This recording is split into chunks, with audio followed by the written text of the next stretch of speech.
We know how expensive Pokemon is. Yeah. If I told you the most expensive Pokemon card or the most expensive card I bought was not a Pokemon or Yu-Gi-Oh card, would you believe me? No, but here we go. This is the most expensive TCG card I've ever bought in my entire life.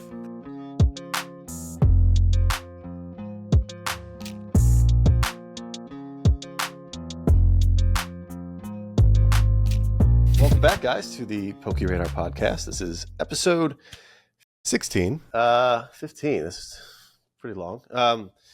I have a returning guest yet again from the previous podcast years and years ago during the COVID times. And this is 2019 when we last spoke, right?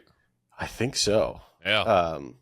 At least like this. I'm sure we've exchanged messages here and there. I mean, like when rarely. we did the show last time, but yeah. Yeah. So I think, was it 2019 or 2020?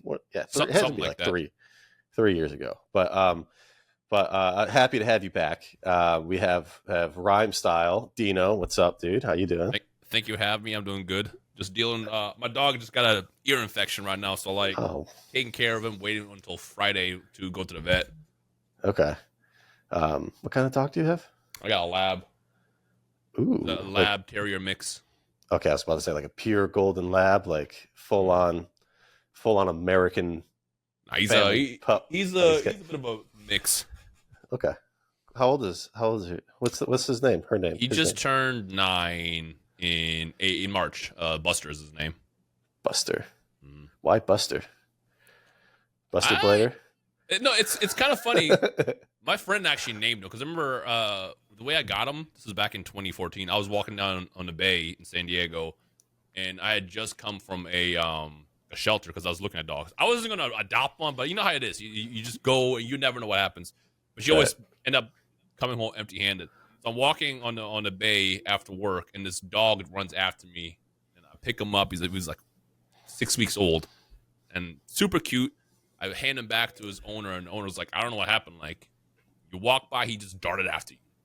And I'm like, don't know. I mean, I can't explain why he did it. But then he goes, yeah, we're fostering this dog right now. And I'm like, done. Oh, that's Give me the paperwork. Give me the paperwork. That's literally how the conversation went. Just done. There's nothing that's more fate than that. Yeah. Are you sure you didn't have like any meat in your pocket? Or that's what he said too. He's like, are you sure you have any meat or food in your pocket? I was like, I have nothing. But wow. And he chased me down a good bit. Like yeah. Probably I want to say about 30, 40 yards is how far he got away from his owner. This was after you had just gone to the shelter. Yeah. Huh. I literally just said, done. Give me the paperwork. Let's do this. And my apartment I was living in didn't allow dogs. I mean, like most places in California. Oh. And I was like, I'll figure it out. Yeah, you can hide that so easy. Yeah. I mean, I had cats at one point. Never paid. No one ever knew. Well, for me, it was a bit more challenging because my landlord was literally across, so the way this place was set up is, let's pretend that this is a good example. The Dark Magician Girl was my apartment, and then this is kind of like a back alley, and right here is where his office was. Literally in my backyard, basically in the alley. Okay. So it and dogs are different too. You got to take them outside. You got to take them outside. Walks. Exactly. Yeah. So I basically just hit him for the first 6 months, and then I found out you can just get like the paperwork for like emotional support animals, and I had a lot of anxiety at the time, so it's not like I faked it.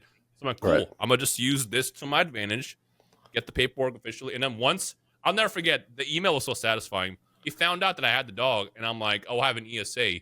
He goes, yeah, but I don't allow pets because you know what an ESA was. I'm like, emotional support animal. And he never responded to email ever again because you just can't. Yeah. That's incredible. Gosh, I mean, I've lived in an apartment my entire adult life here. Just basically since graduating college. Yeah. And I grew up with dogs, so I've been wanting a dog for so long, but constantly moving, constantly traveling. I never pull the trigger. I need to make it happen. I'm actually moving to Seattle in a month or two here to start a new job.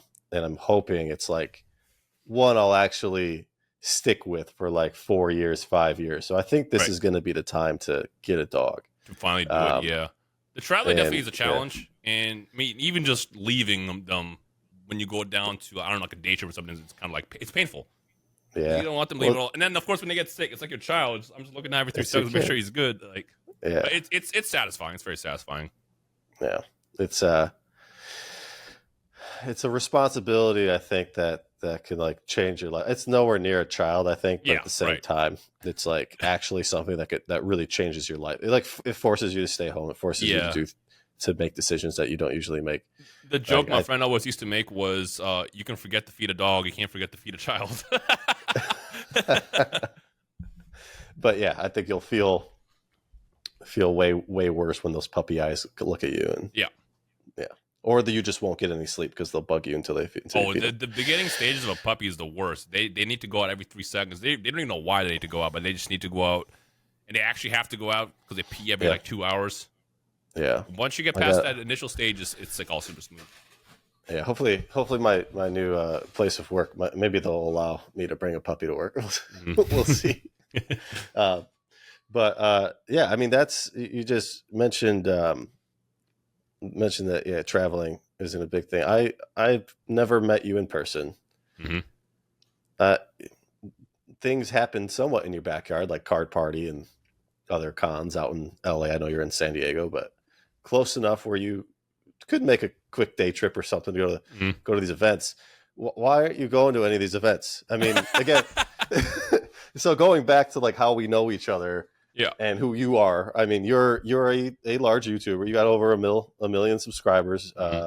I know you because you do Dragon Ball Z stuff, and I'm a huge Dragon Ball Z fan. But you also, of course, got into the world of cards during COVID. You're still doing it now with Weiss, with Yu-Gi-Oh, with Pokemon. Maybe not so much anymore. Not as much. Kind of fell off on Pokemon, but every so often, yeah. Actually, it's funny. It's funny you said that. I just did my first PSA submission for the first time in a year today. My count literally said 922, my last submission, and now they got my next one finally in 923. Well, congratulations. Well, you're doing a ton of Beckett. You're always showing off your black labels as well. Yeah. Actually, I just got a crazy one back. Let's see it. I saw the post. Super excited about. You're just chasing all these dark magician girls in black labels, huh? Is that your new thing? I mean, Yu-Gi-Oh is just so hard to get just a 10 in general. Yeah. Let alone an iconic card like a Dark Magician Girl, Blue Eyes Dark Magician. Which one is that? Is that the original? No, DMG? It's a recent one that came out from Magnificent Mavens. It's a Pharaoh rare. Okay. It's one of the more unique rarities they've done in the past decade. Actually, the past long time. And it's actually one of my favorites. But like, I bought this as a 10 from a friend last year, and it was very clean. I submitted it twice. The first time I submitted for review, they just said no. But I noticed that. So I don't know if you ever submitted reviews for Beckett, but they tell you what's wrong with it. Yes. Like, this is actually the original Magician's Force one. I thought they stopped doing that. They didn't, but they usually tell you what's wrong with it. And what I noticed with the black label is they left the sheet blank. So I'm like, did they forget, or is it blank because they forgot to, say why? Oh, right. Because let's be real. It was a Beckett 10, or was it a? No, it was a Beckett 10 that I bought from my friend. It was a Beckett 10. Okay, so then maybe they're reviewing Beckett to Beckett. Maybe they're not doing crossover. Well, no, they still tell you what's wrong with it. So this is a review from Beckett to Beckett. It's like there's a ding in the corner. This one didn't have anything, so I'm like, let me send it again, see what happens. And what I realized is if you submit to Beckett to review, and if you do a small batch, something will always cross. Whether you're trying to get a 9.5 to a 10 or a 10 to a black label. If you keep the submission small, and if the card legit looks great, there's a good chance it's going to cross. And I know that there was nothing wrong with that to begin with, so I'm like, let me try again. And this time, I guess it was a good day. Interesting. Yeah, I live 15 minutes from Beckett right now, or have the last 8 months in Dallas.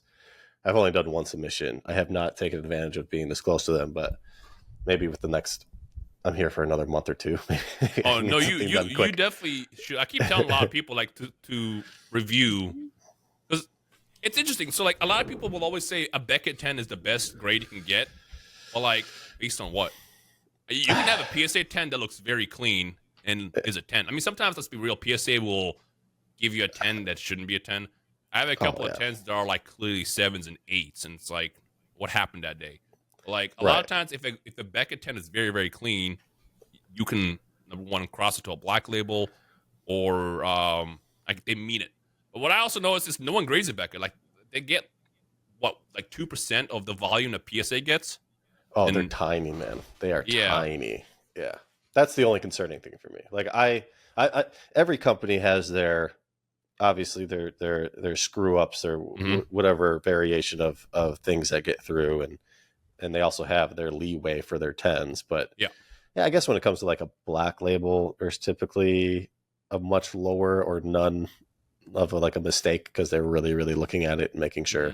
I mean, I've seen pristine tens that shouldn't be pristine tens. Yeah. Same case with CGC as well. They've gotten rid of they're perfect. But CGC like, is a whole nother conversation. Well, I mean, they had the perfect. They don't have the perfect anymore, but they're perfect tens. Where I would say the same level as black label, just like condition wise and care. Right. Again, in most cases, there are still definitely. I've never seen a bad CGC 10. I'll say that. The reason why I laughed is because I bought a 9.5 Lugia back in like a year ago. It was just unlimited Neo Genesis. Yeah. I'm like, hey, my friend was selling it. Sure, let me just grab it.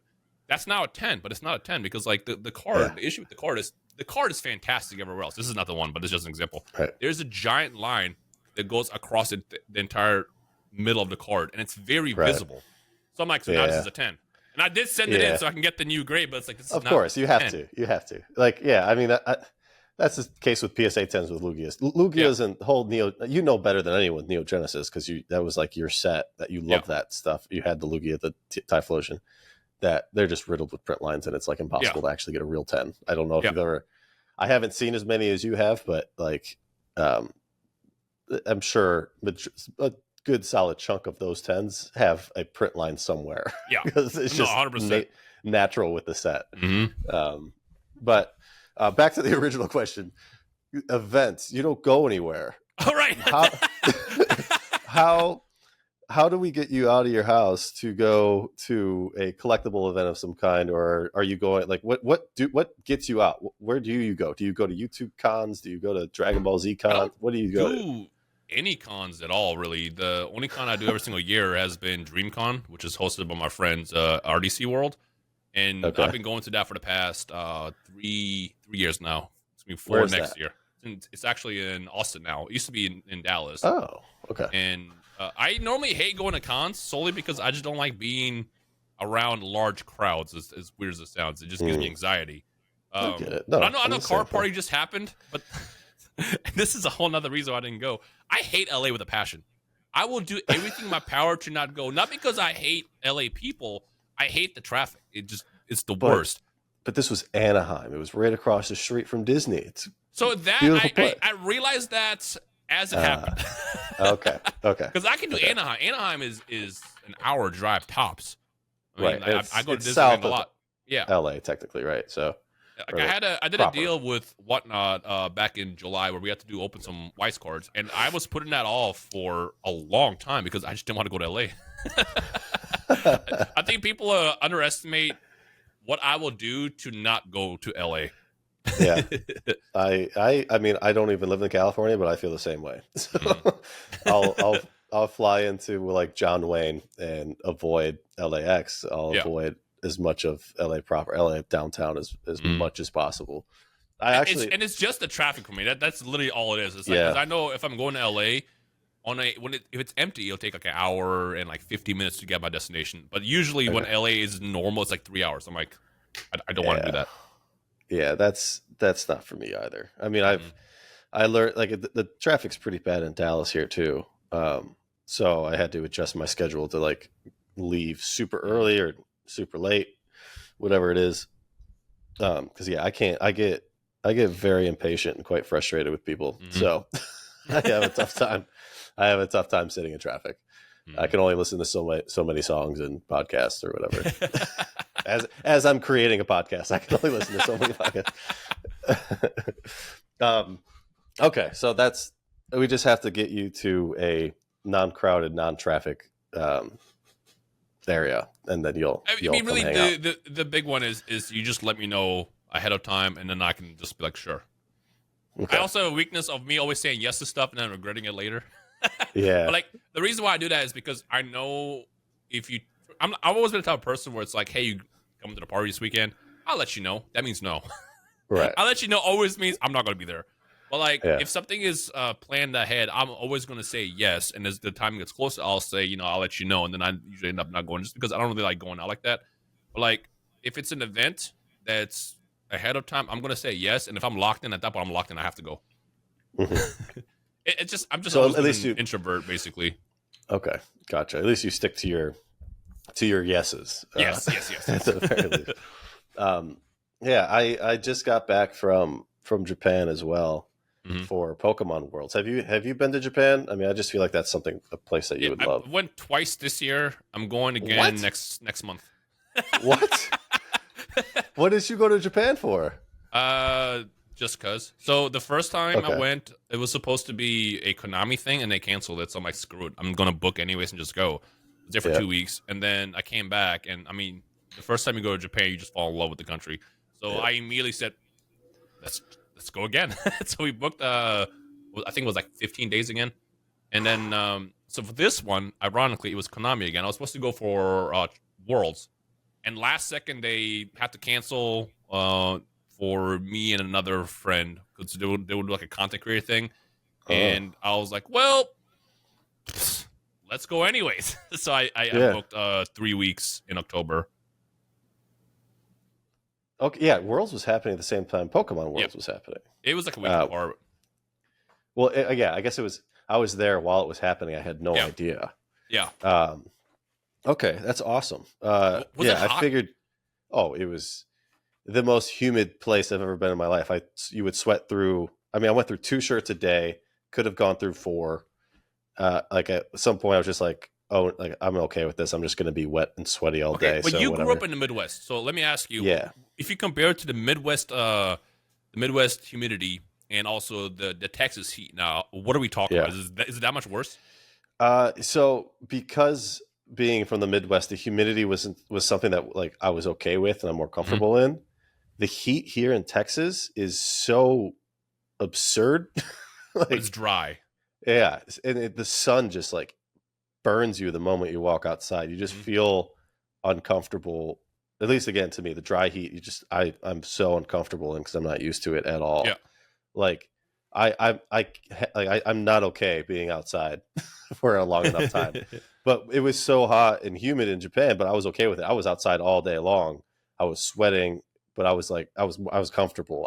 I was a lot just more okay with it than I am with the Texas heat. So definitely that the Midwest humidity that I dealt with was probably that was my comfort level in Japan. So I didn't mind it as much as others, but it was still pretty unbearable. I had to do laundry. I had to because I just went through so much of my clothes.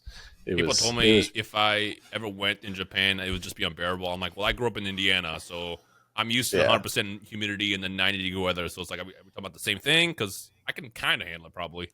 Yeah, it was.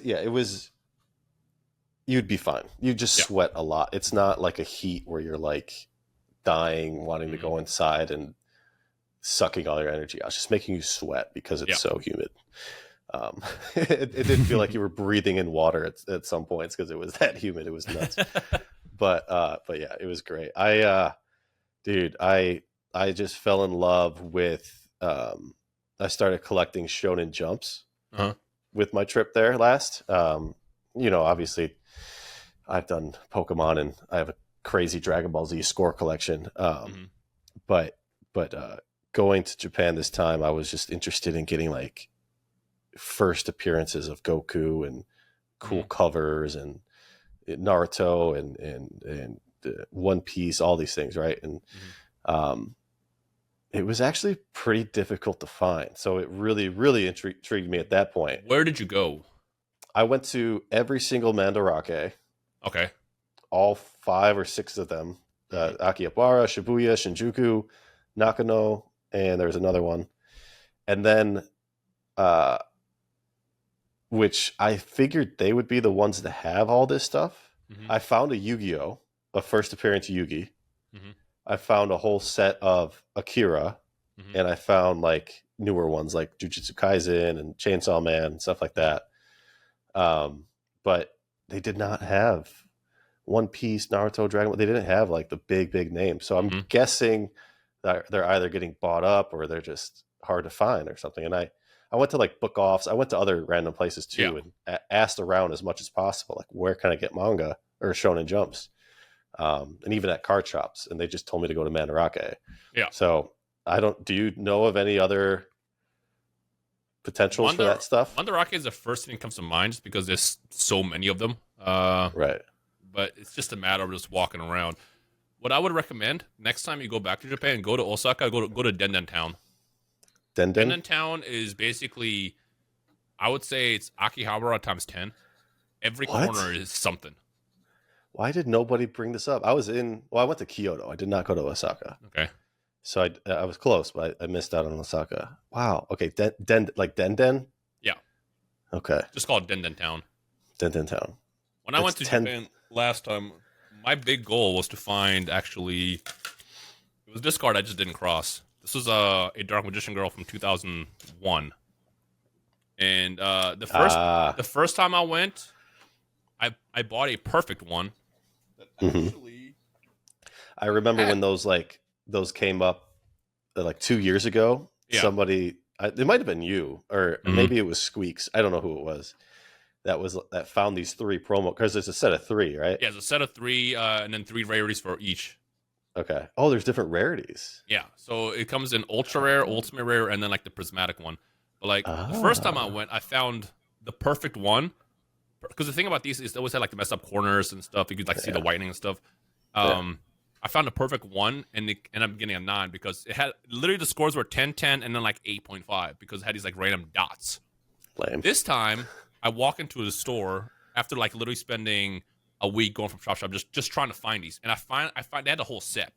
All I wanted was a prismatic green, which is this one. Literally, I buy that one, I turn around, walk out, and someone walks in and goes, "I want that whole shelf." Maybe he was already planning on getting it, but he bought the entire shelf literally minutes after I walked out. And this one, as you can see, was a 10. Was a perfect. This is a pop 2. Wow. How rare is the green? Are they numbered? Do you know? Was there release numbers on it? They're not numbered. I just like the prismatic because it pops better. The ultimate rares are kind of better looking just because they're more texture, but like ultimate rares, print quality are just god awful. And then the ultra rares are kind of like whatever. But like my favorite have always been like the prismatic ones. Yeah, I feel like I've missed out so much with Yu-Gi-Oh because I don't know it. I skipped that entirely as a kid. Never really had interest. I never watched the show, but it's obviously like hand in hand with Magic, Magic and Pokemon as like one of the bigger card games. And I mean, Pokemon was like picked through when I went, obviously, but Yu-Gi-Oh, there was definitely so much, I think, available that I just had no idea what I was looking at, and like big prices too. So who knows what could have been a good deal or not there. I mostly got lucky because when I got back into Pokemon in 2016, 2017, nobody cared about Yu-Gi-Oh, and I tell this story a lot because like it was basically the domino effect from Charizard and base set boxes, and then everything that happened afterwards. Pokemon blew up, and people realized this is our childhood. Let's see what else we can find, and people then started diving into Yu-Gi-Oh right afterwards. But like, for example, when I got back into Pokemon, the Charizard Pokemon is Blue Eyes from Legend of Blue Eyes.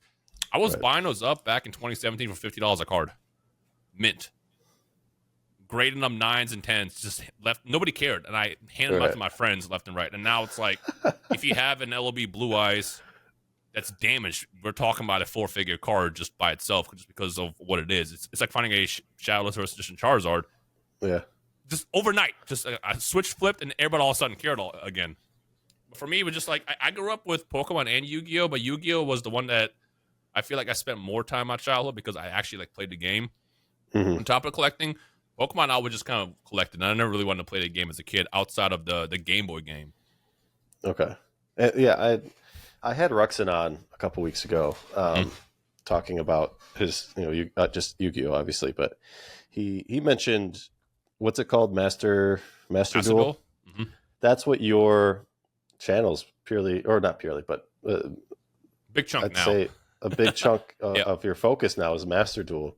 And you mentioned that, I mean, unfortunately they canceled, but Konami was flying you out and taking care of you, kind of partnering with you. Um, tell me about Master Duel, because like I was watching some of the videos.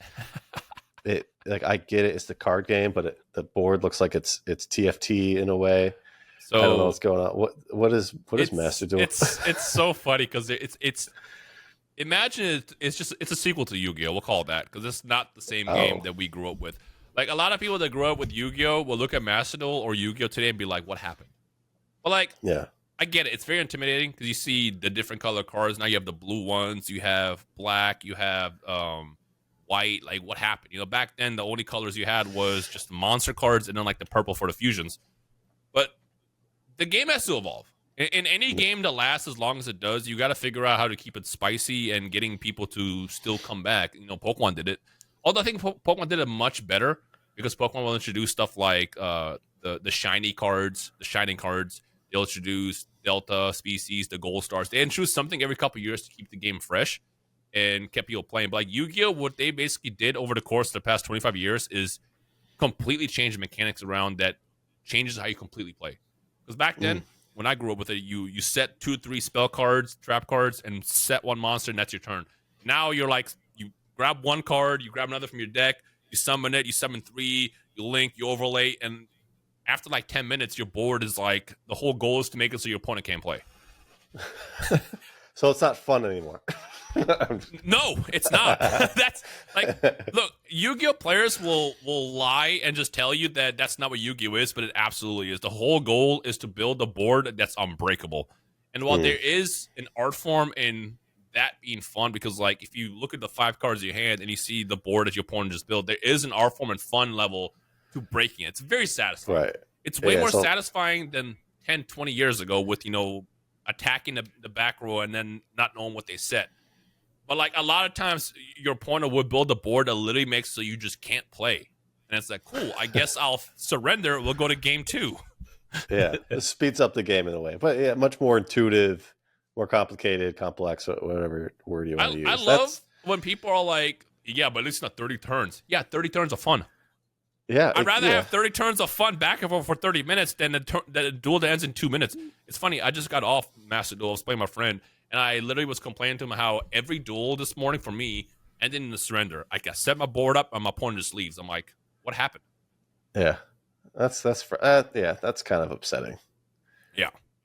Is it like a balance issue? I don't even play the broken decks. That's the crazy part.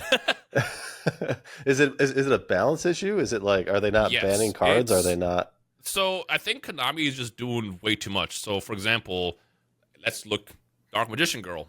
Effect is simple. For every Dark Magician in the graveyard on the field, just in the graveyard. Yeah, just in the graveyard. She gains 300 attack. Pretty simple. You build a deck that has Dark Magicians, and you want this card to get stronger. That's not really a good strategy, but just an example. Right. Nowadays, what cards look like in Yu-Gi-Oh! They have an essay of text, and they do 1,000 different things. For example, there's this one called Fenrir that... Remember how in Yu-Gi-Oh! Well, you didn't really grow up with it, but in order to summon the strong monsters, you have to tribute 1 or 2 monsters first. That's how you basically level up your cards. This card called Fenrir is a level 7, which would normally take 2 tributes. You can just summon it if you have no monsters on your field for free. And it has several effects. You can search more cards within the archetype, so you can build out your board. You can banish cards on your opponent's field if your opponent breathes. And if they don't breathe, you can attack them and still trigger the effect. And I'm like, why are they printing cards that have so many effects? That's the problem. Is they're printing cards with way too many effects, and everything's splashable too. So like, you can take this card and run it in any deck if you want to. Yeah.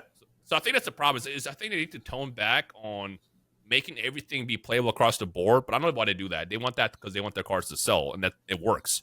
Yeah. And the other issue is there's no like you'll have cards that will lock you into certain archetypes, but not enough to balance it. Because like, it's like, oh, if this is an all dragon deck, I can only summon dragon cards for the rest of the turn. Ooh, my bad. Like, it doesn't do anything. So the game's a big balance mess. Yeah. Are you pretty close with Konami? Have you been doing sponsored stuff with them, or are they? Yeah, I've done several in the past 2-3 years now, actually, since Duel Links. They're really good.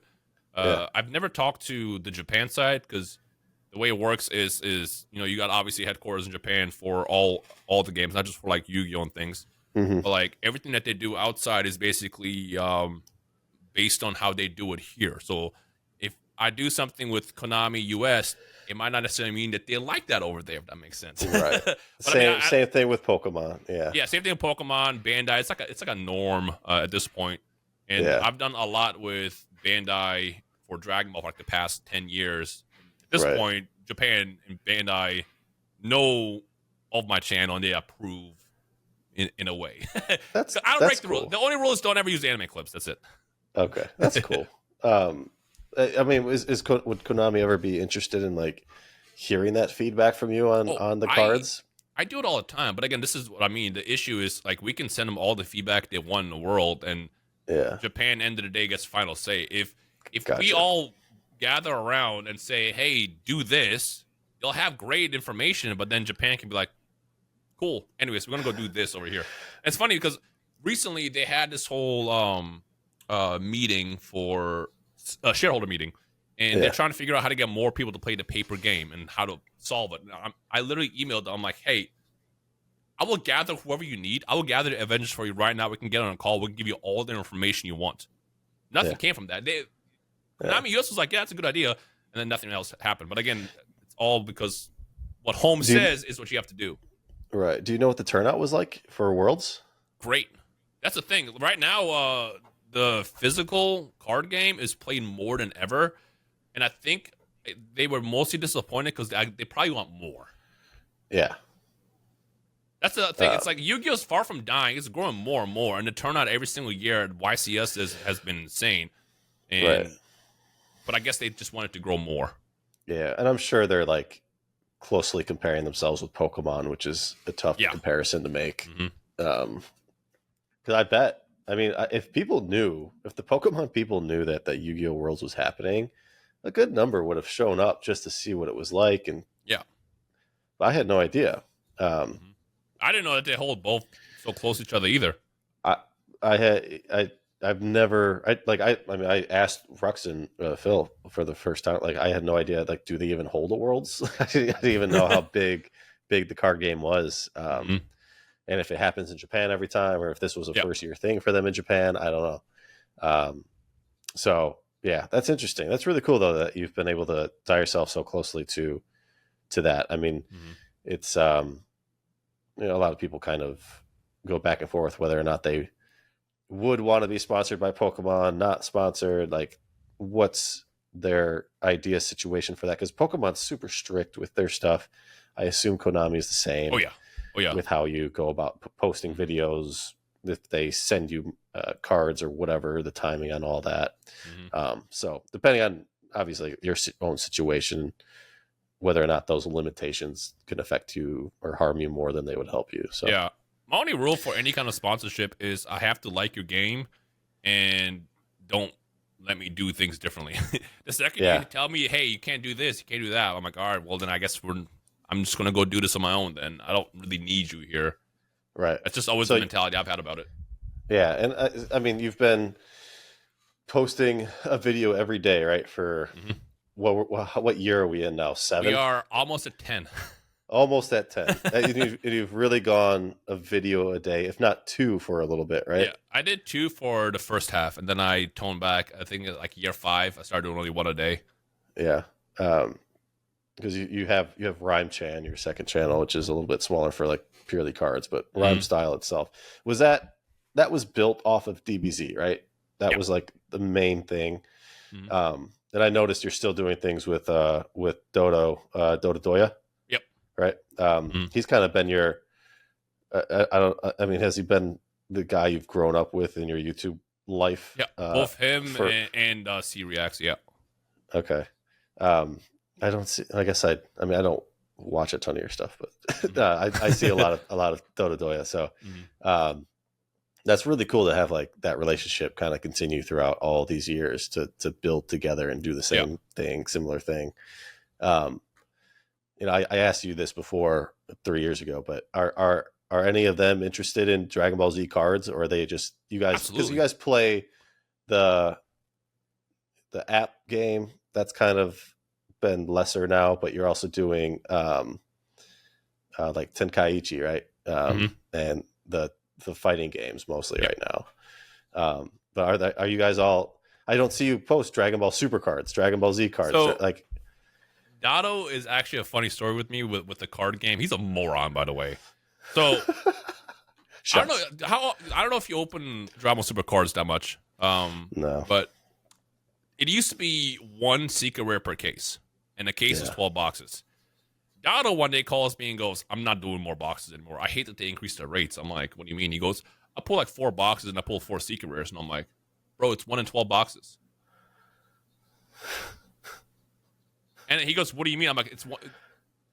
You literally got 4 boxes out of like 48 that were printed, and they were the ones. What do you mean you pulled 4 secret rares?" And he shows me like his binder of the Tournament Power set, which was like the big one too. He just has all of them in several copies. So I'm like, why is this not Beckett? What are you doing? But both of them, my close friends, are actually very interested in the card game. C-Reacts actually plays the physical version of the game. And I know they're dropping the actual card game, the digital version, like Master Duel, probably next year, I want to say, which is really, really cool. So you'll be all over that then. Yeah, it looks, visually, it's beautiful. It's like they took what Master Duel was and they added a Dragon Ball spice to it. So it's like, if you have your leader card on screen, you'll see like Goku, for example, do a Kamehameha when you attack your opponent. Like it looks great. Sick. It looks amazing. I might have to get into that. That's awesome. I've never played the Super game, but I played it once or twice. But this is like one of those things where I was being taught how to play it like Comic-Con, for example. But like without having like a physical local scene to go to, you never really learn the game. But now having a digital game I can play on my phone or my PC is just like every card game should have that.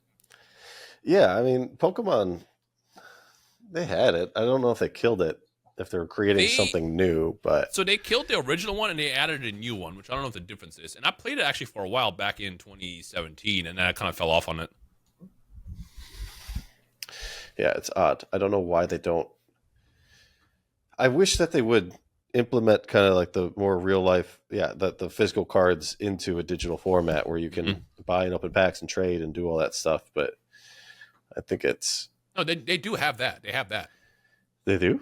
Yeah. Well, so okay.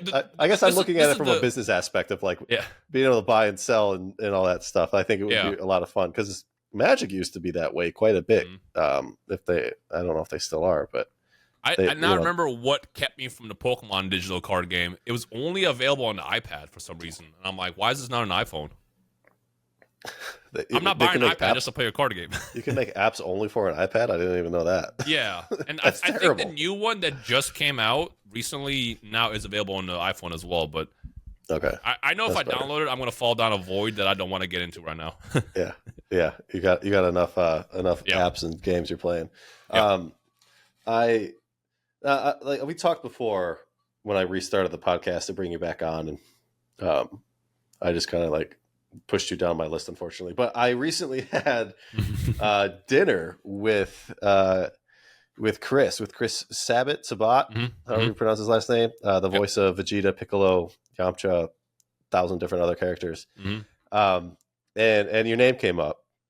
He said he was a fan of yours, known of you since you were a smaller channel, and he said to say hi and everything. So I was like, oh, this is perfect timing to reach out to Dino and have him on the podcast. Have you ever... Well, how do you know Chris? Did you just like... It's a funny story. You don't go to events. So no, I used to heavily go into events. I used to go to every E3. I went through every single Comic-Con, stuff like that. I used to go to events very, very frequently. I think that's what kind of burned me on it, because I did too much. Gotcha. Okay. I met Chris, I believe it was 2015 Comic-Con. And I'll never forget, because at the time, like I was just now starting on my content creation. I'm like, this is my childhood right here. And the very first thing we did is we exchanged phone numbers. And to me, like I walked away, I'm like, I have Chris' number. Like, what is this? I can text him. And that's how we came to know each other.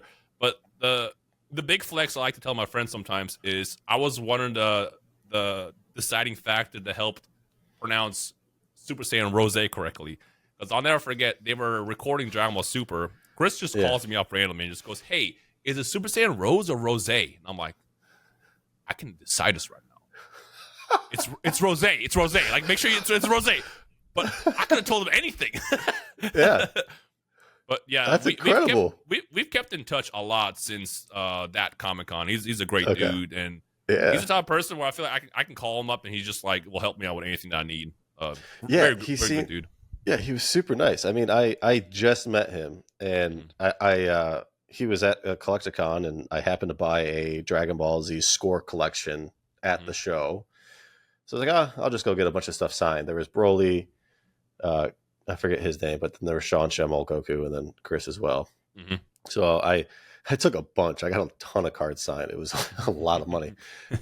They're not cheap to get signed, but yeah, I got a bunch of stuff signed, and I first talked to Sean.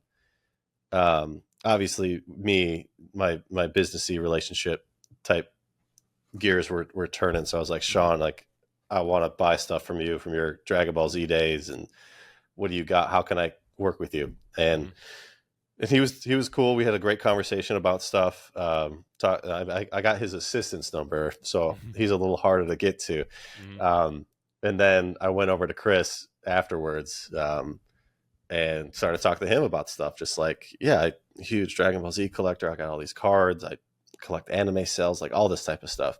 Mhm. And that piqued his interest. He was like, "Ooh, this guy's like a serious collector. I want to talk to him." Mhm. So we talked for a little bit. Gave me his number, and the week after, we're eating dinner together and talking about He's very life chill. and anything. Yeah, he's Mhm. very chill. I mean, he's an incredibly busy guy. Unfortunately, he's at a show every weekend. He's recording. He's Mhm. got his, he's doing all these different things. But yeah, he's a very friendly guy, and just like genuinely, at least what I got from that first meeting, he's genuinely interested in collecting uh, some fun things, manga Mhm. and comics and anime cells. Is that an anime? What is that It behind you? absolutely is. It's funny you Yeah, say that. It's is from that Yu Yu Hakusho you? episode Okay, 108. It's when he okay, does the Dragon of Darkness Flame against what was her name? The one of the three kings. okay. That's a Have you show ever I seen never it? watched either. No, That's I've literally also you do realize Yu Yu Hakusho is like what made Funimation. that's a So big okay, they dubbed Dragon Ball Z first. Yu Yu right? Hakusho was like one of the second projects where they went in knowing what to do. Like Dragon Ball Z, they kind of just dubbed like just basically freestyling it, figuring it out as they Yeah. went. And then Yu Yu Hakusho was like one of the first that they dubbed like right. It's really well done. Oh, It's also a okay. very good series. I'll have to watch that. It's been brought. It gets brought up a lot, obviously, in the world of Mhm. in the nerd world, in the anime world. It's my It's favorite. I mean, it's the Yu Yu Hakusho oh, thing is right that now. what that is too? Yeah, Okay. yeah. I mean, I'm Dragon Ball Z. I'm it's a pretty basic animes. Dragon Ball Z, Pokemon. Well, I love One Punch Man. hmm Um, I Naruto, obviously. hmm I haven't watched One Piece. I'm about to do the live action. I'm going to binge it this Live week. action was great. I heard. Yeah, I'm waiting uh, uh, this weekend to binge it. hmm Um, so I'll get that done, and then I'm sure that'll entice me to watch the whole the whole anime, which will take a couple of years probably. Yeah. But It's worth it. I kept yeah, up with One Piece back when I had my old job, and so I was reading it because I had to go on the train every single day, mm, and so I caught up to at the time it was like 700 chapters, and I watched the okay, anime in between. But even as someone who's consumed the series, it says too much. It's way too yeah. much. I took a break because I got tired of reading it weekly. I took a break to kind of like just binge it at some point, and then I waited too long. That is too much. So you read and then watch at the same time? Do you do that with all? Not always. So One Piece is the one where I wanted to read it just because there's so much episodes at the time. Yeah. But because of my consumption of the manga, now I wanted to see how they animated it. That's Mm, one of the few times where I did that. The only other time where I read was Naruto, and that's because Naruto had kind of caught up, and I was like, okay, I want to see what happens. So I read the ending mm, via the manga, and then I watched the anime. gotcha. Actually, Yeah. if I remember correctly, they animated it first in the game in Naruto Storm 3. Yeah. And then they animated Really? the anime, which is kind of like frowned upon. That's interesting. That's interesting. Yeah. I didn't know. I've never read manga. I'm just like collecting Shonen Jumps now.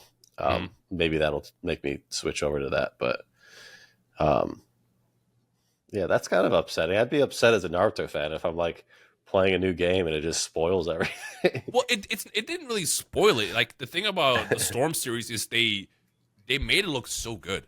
And there was uh, an argument that you might even have to just you can just play the game rather than watch it. Yeah. That was actually my logic back then, because like I wanted to do Naruto content on the channel, and I hadn't finished all of it. So I was like, well, let me not be a fraud. Let me finish the series first. And I realized, wait, I could watch 700 episodes, or I can play these 2 games. I'm gonna do this, and that's how I caught up. And then afterwards, I went backwards. I started watching the anime. I caught up, and then I finished it with the manga. Okay, because I don't know how I feel about that. I've been watching Dragon Ball Z Kai, and it just like destroys it for me. It goes so fast through everything. I like all the filler. I mean, I did grow up with it, so it's different. But at the same time, so it skips so much. I feel like I don't like it. So I consider myself a Dragon Ball boomer. If that's what we're gonna call us. I like the original dub better. Like I don't care how good Kai is. Like it's really well made. You know, they went back and again when they recorded Dragon Ball Z, they were just kind of like winging it. And by the time they did Kai, they knew what to do. But I'll be honest, I like the original music. I don't care what the controversy was with, you know, the entire how they did it. The music sounds fire. I don't care. Yeah. I don't care how you made the music. It sounds great.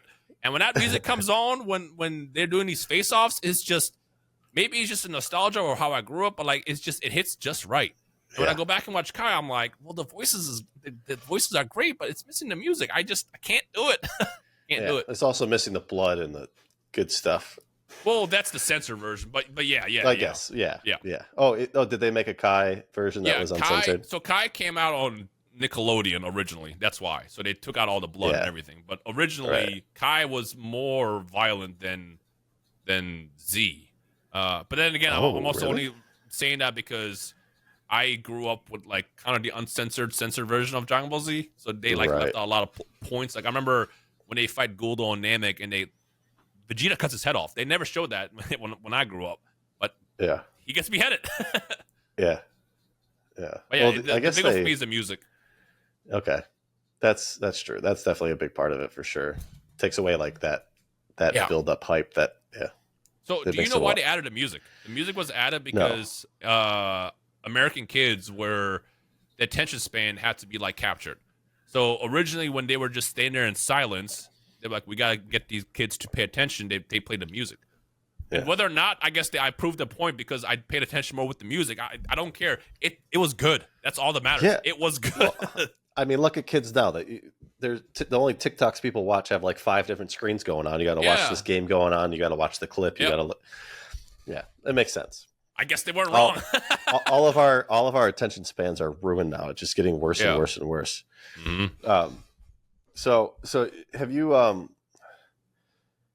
need to try to get Chris on the podcast. But have you ever done because you're such a big Dragon Ball ambassador? Mm-hmm. I mean, has he ever been interested in doing any collabs with you or with anybody? Have you done one with Sean? Have you done? So I've had Kyle on. Kyle voices Gohan. I had him do. Which Gohan? Adult Gohan. He also does the last time. He does the outros, the intros. I mean, does he really? Dragon Ball Z. He also voices Ryu from Street Fighter. So he's a cool dude. Okay. I reached out to him a while back just to do a fun intro for me in a video. I think I did it twice. I might have done it twice. I've not had Sabbath yet. Actually, 3 weeks ago, or actually might have been a month now, I had texted Sabbath to send me a voice clip that day. I was like, yo, if you can do this today, this would be a fun video. But it was literally like one of those situations where I hit him. I was like, I need this today, though. And he had just finished a session. So he was like, if you asked me last week, I would have said yes. Sabbath, like I said, is the type of person where I can ask him. And if I hit him, if I say, hey, I need this next week, he'd probably be down and do it. Yeah. But so far, I've done Kyle. I feel like I've done someone else, too, before. Who's out there? Frieza's out there doing stuff. Boo. I don't know their names, but... technically, my old YouTube intro had Sabbath. Oh, really? Because when I first met him, he did like a little voice drop that I turned into my original intro, and he did like a little intro for me as Vegeta, which was my old channel, my channel trailer. It's still up, actually. Yeah. Do they? Is that approved by Konami or by Bandai? I don't think that. I don't think they care. So it's weird for different IPs and shows. There's a different level of caring. So I think the big one for Japan is they want to protect their Japanese voice actors first. So if it was like if I had asked Nozawa, who voiced Goku, to do that, they probably would have been like, hell no. Right. But I think they don't really care about what the English VAs do as much, as Okay. long as it's like, as long as it's in the right, like, not like negative light. Right. Yeah. So Okay. as long as it meets those guidelines, I don't think they care. But I also know Gotcha. when it comes to Konami, they're way more protective over characters like Kaiba and like Yugi. And right now, I'm Right. actually in the process of trying to get Eric Stewart because I want him for an intro for a Yu-Gi-Oh series I'm doing next month. And I have a feeling that when I finally get in contact with him, he's gonna be like, Konami won't like this. So Yeah. Well, that's the one he goes around to events for signings and stuff, so Yeah. maybe it might be okay. Yeah. Yeah, I'm really interested in finding out who these original artists are for the anime, for the manga, getting Akira Toriyama signatures and stuff like that. That would be crazy. That's because I mean that world in Pokemon right now is insane. The artists for the cards, and so I need to start digging into that. I think that's going to be a whole nother challenge to figure that out. One Pokemon card that's signed. It's the one that's actually glaring right now, right here. Which one? What is it? It's Gold Star Charizard. By Fukuda. Yeah, and that's like one of the more rare ones. It was actually Leonhard who got that for me. Oh, nice. I think he hosted the signing or something, but he hit me up, I want to say 3 years ago. He goes, do you have any cards to sign? I'm like, yes, I do. And I remember that's when I found out I accidentally sold my Mewtwo. Because originally I was going to send him my Gold Star Mewtwo that I pulled myself and then the Charizard. And I'm like, where's this Mewtwo? I'm like looking all over for it. And then I realized, surely I didn't. I immediately go to Troll and Toad and I see, I typed in PSA 9 Gold Star Mewtwo. Yep, the cert number matched up. At some point, I must have accidentally bashed into the bulk that I sent them. Ooh. And this is like back in like 2017. I must have done it. So it was probably sold for pennies. Yeah. I pulled a Gold Star Mewtwo last year in Long Beach. I think I saw that clip. Was there a clip of that? That was yeah. That clip did pretty well. That was a viral one that did well. Yeah, I still have that laying around somewhere. That was another one that was a CGC 9.5 that is now a 10. So, oh, nice. happy about that one. Yeah. I really want to get back out to Japan as soon as possible. So I'm jealous that you're going in October. I just want to buy more like animation cells and stuff like that because there's next time you go, text me. I'll give you all the tech. So. Okay. I'll send you like the hotel that I stay at because I found one in Akihabara that's super cheap. It's very, very high quality. I mean, everything else in Japan because Japan, I feel like, cares more than the standard hotels down here. Yeah. So you'll be in the center of like Nerd Town for very, very cheap. I'm talking about like 70 a night. That'd be nice. Yeah. Yeah. And next to the train station too. That's perfect. That's what. Yeah. I had gone to Japan in like 2018 with my old job. Mm-hmm. So they set everything up for me, like kept me close to the office that they were at, but they were also like in the business center of Tokyo. So they were close to the train station and everything. It's a fairly cheap hotel, but it's funny, like the level of hotels in Japan, like you can obviously get super cheap stuff for like 50, 60, 70 a night. Mm-hmm. And it's a pretty tiny room, small bed, whatever. And then you can get up to like the 150 a night area and it's a slightly larger room, still nothing crazy. But then you get to like 300 a night and it's like beautiful and massive and you got king size bed and you got all this, the $10,000 toilet that opens up when you walk in front of it. So like the value that you spend like at hotels, just in Japan, I think in general around, it has like very specific tiers of like how much money you spend and how much value you get out of it or like, I guess, experience. Which I find quite funny. Like it seems very deliberate with what they do and the pricing that they do with stuff, which I like. I like it. Yeah. It's nice. Yeah. You can ball out a little bit, but you can also like, you can do things very, very cheaply, which is phenomenal. Yeah. Akihabara is, I bought a snap card in Japan when I went. Recently? In Akihabara. Yeah. Which one? I bought the Articuno. I can grab it. Wow. That's insane. Yeah, it was. I was in Akihabara looking at card shops, and I knew this was online, Uh-huh. and I just like That's wow.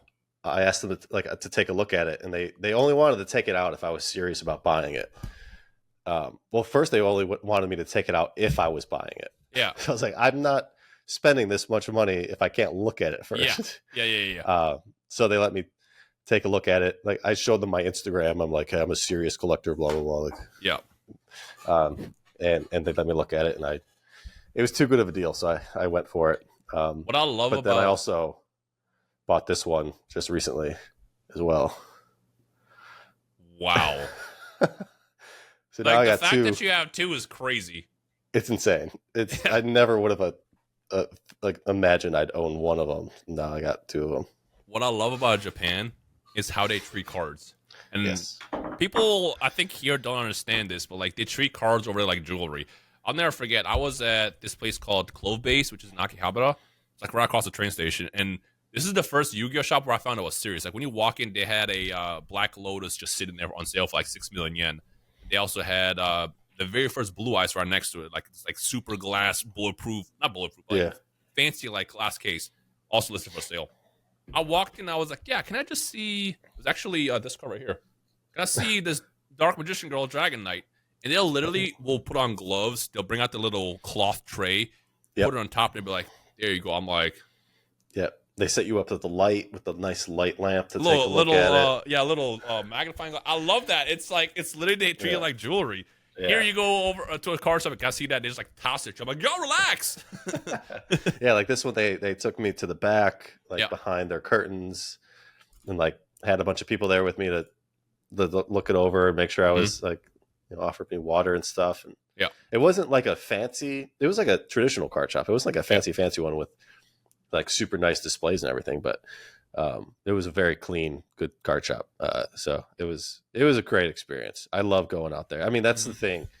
Card shops here are pretty dry and either really dirty or just empty, and then they're just jam packed with so much stuff. There's It's just so endless amounts of fun cards. to hunt. The way they have them displayed too throughout the shop, they just have like those tall display cases, and you can see whatever you want. I mean, the Dragon Ball Z cards was so awesome. Like, I mean, they have every card shop seems to do like every type of card. They don't just do one thing. So it was, yeah, I want to see more of that here in the U.S. Yeah.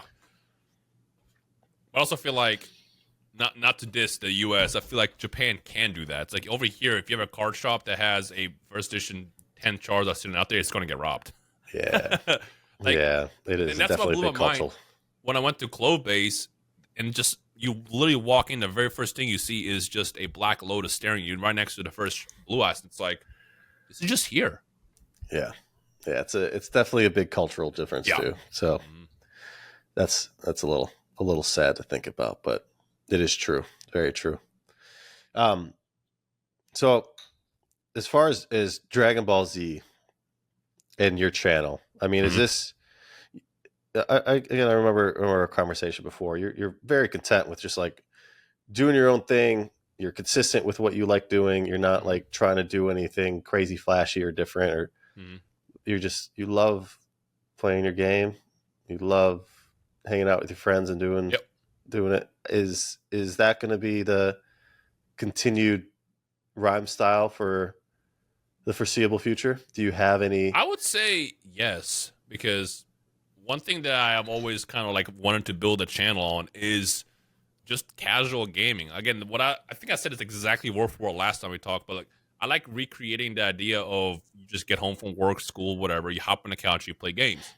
In this case, and then like you're playing games with your friends, and what the shoes that put the viewer in is that person on the end of the couch who's just watching, the friends take turns playing games. That's kind of the idea I always had, because like I know if I do anything super too crazy and flashy, that's not going to scale. I can't do that, especially someone who uploads every single day. So I always kept it simple for that exact reason, because like I'm not going to be someone who I'm not and try to go super over the top. Like no matter how big my channel gets, I'm never going to try to change that, because I've always want to be close to the roots of the channel that I created. But But I do also want to try to recreate new stuff that's like different in regards to how the content is done. And one of the big things that I did in the past 5 years now, I guess, is like introducing the Three Idiots series with Dado and Syriax. And it's just basically, as the name says, 3 idiots. We're just 3 idiots just sitting down and just, playing the game, doing our thing. I want to do more stuff like that. That's just like anybody could sit down and watch. Whether you're having a good day or bad day, you just come home from whatever you're doing, just put us on and just create that environment of fun. Because a lot of shit happening in the world that's just like so messed up.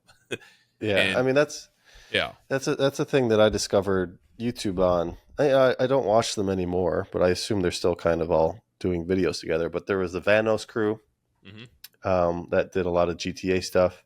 Yeah, and then there was also like the KYR Speedy, like him and his crew. If you're familiar with them, and I played Among Us with Speedy. I don't think I've ever met Vanos. Right. Yeah, that's right. I want to talk about that too. That was a cool little time. Because I was trying to get in on it. But yeah, that environment, that like friend group environment, playing games together, like you said, just coming home on the weekend after work, after school, whatever it is. Yep. There is something really fun to watch and feel like you're a part of, that group, that friend group playing these games. So that's smart.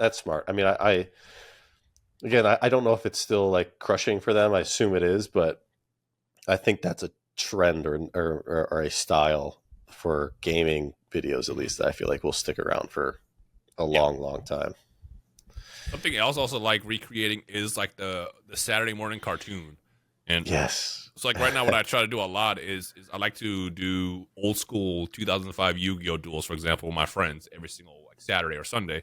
Because again, I remember, one of my favorite aspects of being a kid was Saturday hits, you go 11 o'clock, Yu-Gi-Oh comes on, or Pokemon comes on, or Dragon comes on. And just being able to, Zoids, recreating that just in a format of playing these games we grew up with and kind of like giving people that reminder like, hey, this is what your childhood used to be. It doesn't have to go away. It's still here. Yeah. Yeah, it is sad that that's kind of, I assume it's gone. I'm pretty sure it is gone. Cartoons have completely changed. Oh, yeah. No, YouTube replaced it. YouTube pretty much replaced all that. Yeah. But during during COVID, I guess, during the lockdown period, you got to play Among Us with a pretty cool group of people.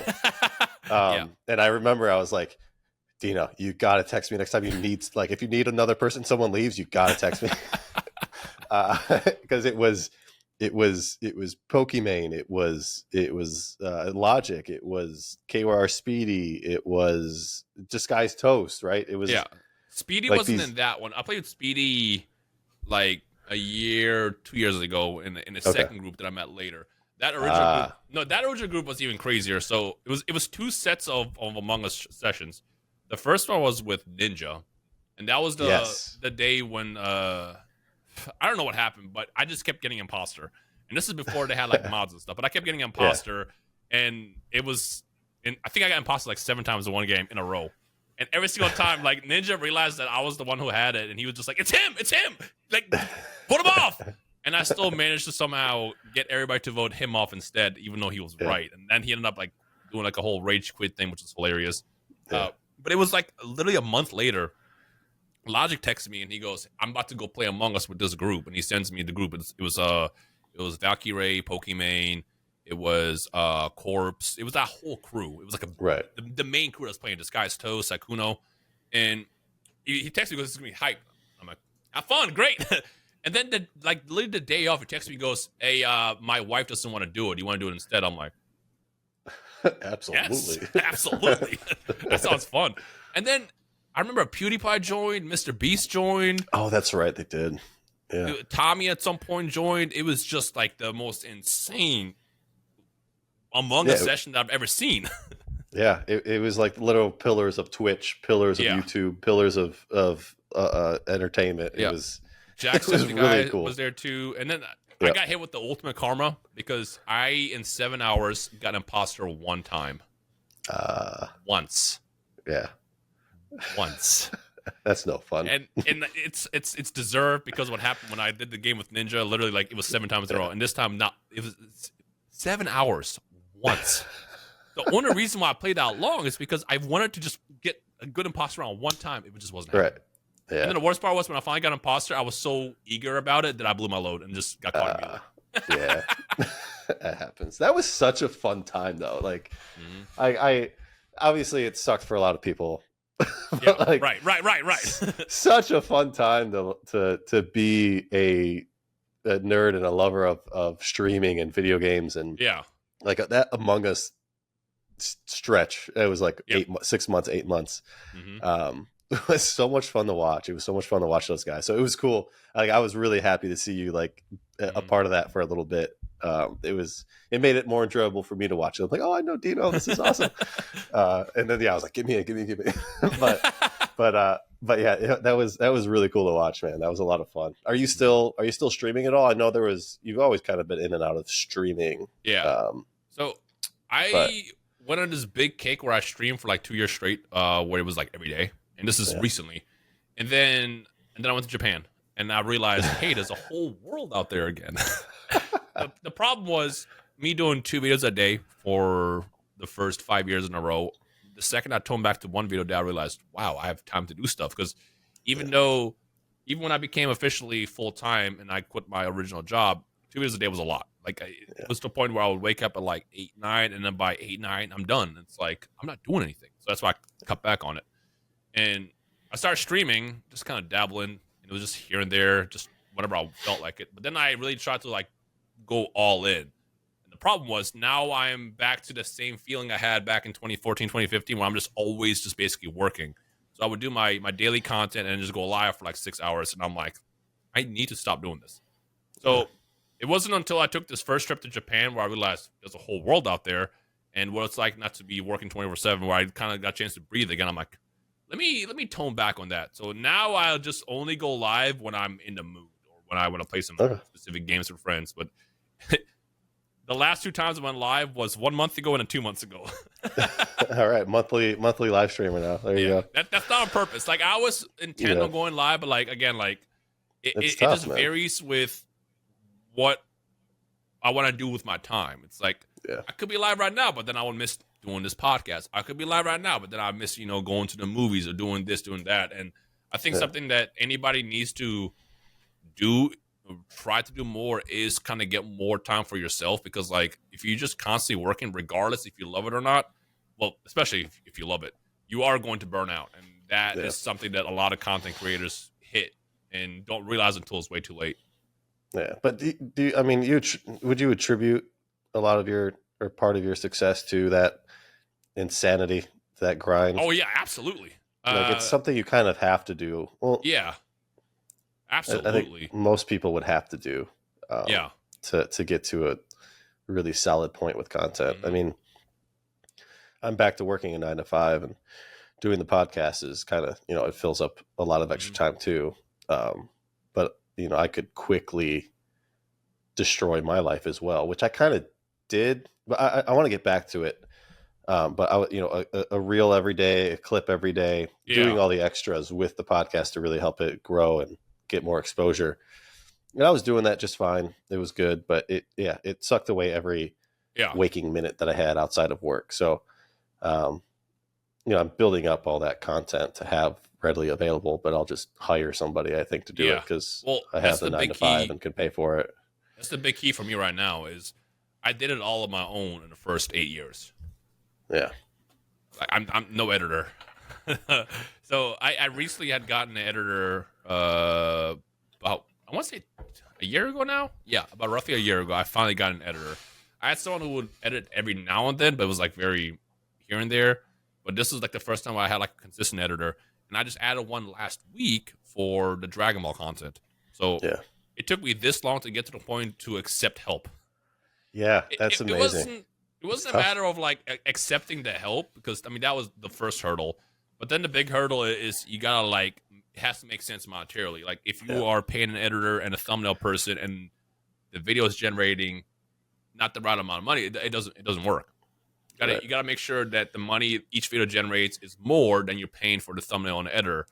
And I mean I could have done that a while back. It's just it wasn't like the hurdle of like getting of trusting somebody Trusting and then to also making sure, because the thing is YouTube tomorrow can have an apocalypse where now every single video you're putting out is making less than the thumbnail you're paying for and the artist and the editor you're paying for. Yeah.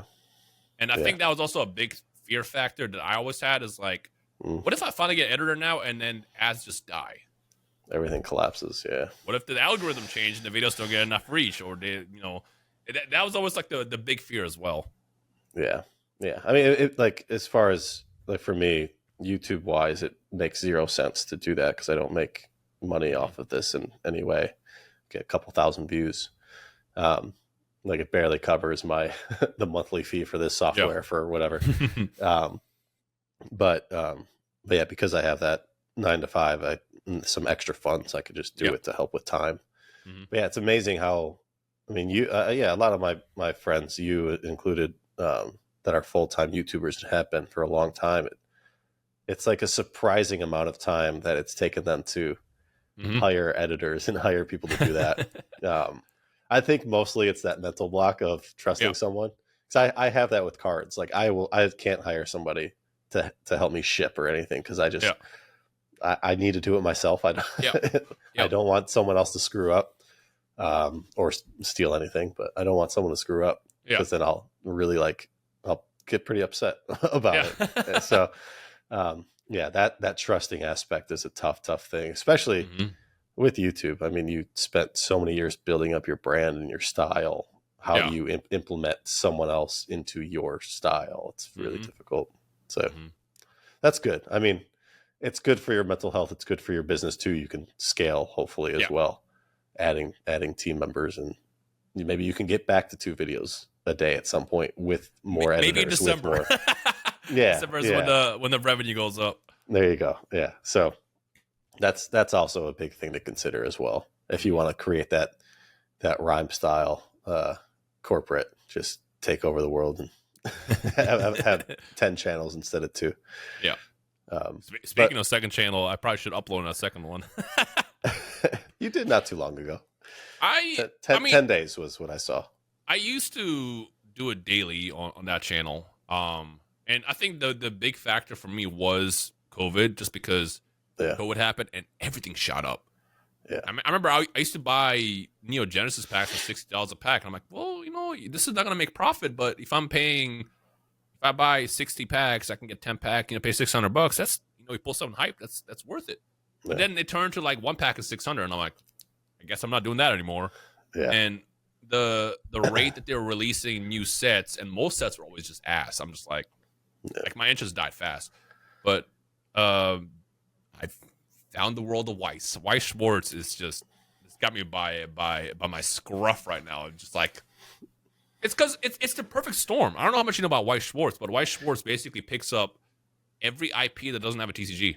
I buy sporadically. Like I have cases of Avatar Last Airbender sitting in my storage, and I'm excited just to open that one day or whatever. Like I buy very sporadically when it comes to Weiss, because I don't know a lot of the animes and the IPs they choose, but whenever an English set or Japanese set like that comes out, I always Weiss is interesting to me solely off the fact that we know how expensive Pokemon is.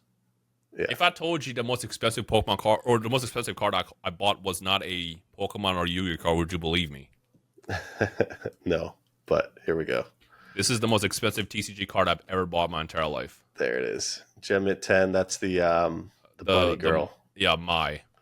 And this is like a collector's just wet dream, because like probably terrible way to describe it because it's a bunny girl, but that's the reason why I say it's a collector's wet dream. It's like, what do we care about as collectors the most? Let me make sure my camera's back to focused.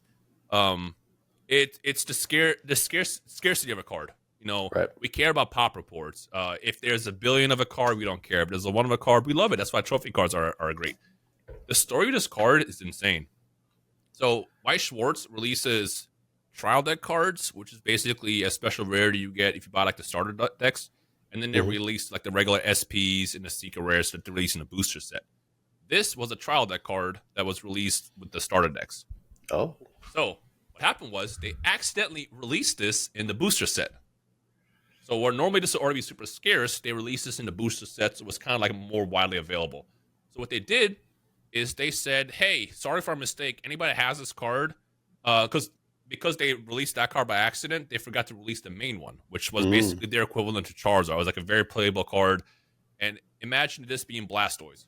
So what happened was they were like, hey, anybody to pull this card in the booster set, you can send it in and we'll trade you for the right card. Oh. Everybody did it. Really? Everybody did it. I did not know this about this card. I know of this card. I did not know the details of this. Yes. And I'm like, even if like I get the other cards playable, the art on this card this is an iconic show. It's a great show, by the way. If you want to check out a show that's quick, 11 episodes on Netflix. It's a fantastic series. But like this, like, how did anybody look at this card and go, "Yeah, I'm gonna do that"? So, anyways, this card probably is available in the double digits.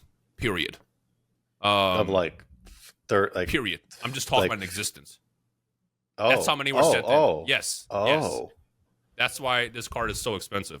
What is it worth? Like 30K, 40K, 50K, 100K? There was recently a deal for a black label for $80,000, and this was last week. $80,000. Wow. I paid for mine. I paid $16,000, and this is in April. So you've done well on it. Well, so my goal was I was going to trade for it originally, and then fill in the gaps. And when my friend came over and was looking through everything, he was like not really interested. I almost had a Gold Star Mew I was going to include in it, but as we looked at the Mew, I don't know if this was like a thing where PSA messed up or maybe something happened and the card got damaged in the case, but there's a little damage in the corner. And now I see that and I'm like disgusted at it.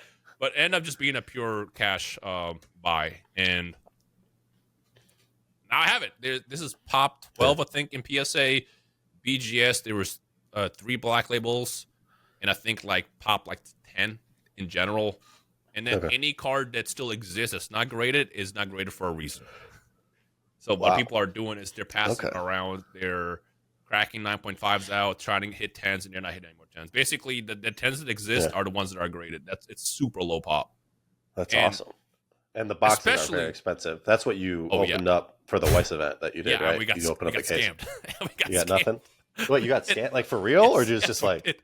So what happened? The person that sold the case to the people that provided it was a trusted source. Like we're talking about like TCA gaming style trusted source. So you hear that name, you go, "Oh, this is legit."